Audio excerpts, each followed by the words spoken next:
What would you do if you lost everything? In the town of Nain, a grieving widow faced the unimaginable.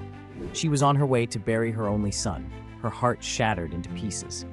The weight of sorrow surrounded her, and despair seemed to engulf the crowd. But just as hope appeared to vanish, Jesus entered the scene. His presence was a game changer. As the mourners surrounded her, he looked at her with deep compassion and said, "Do not weep." Those words resonated with promise and comfort. He approached the coffin and commanded, "Young man, I say to you, arise." Suddenly the lifeless body sat up, breathing once more, as if awakened from a deep slumber. This miracle wasn't just about restoring life.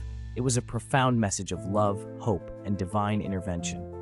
The crowd's sorrow transformed into amazement, praising God for this incredible act of compassion. This story reminds us that in our darkest moments, compassion can spark extraordinary change. It shows how divine love can intervene when we least expect it. So next time you feel lost, remember this moment at Nain. Let it inspire you to hold on to hope and share compassion with others. What do you think about this miracle? Share thoughts in the comments below.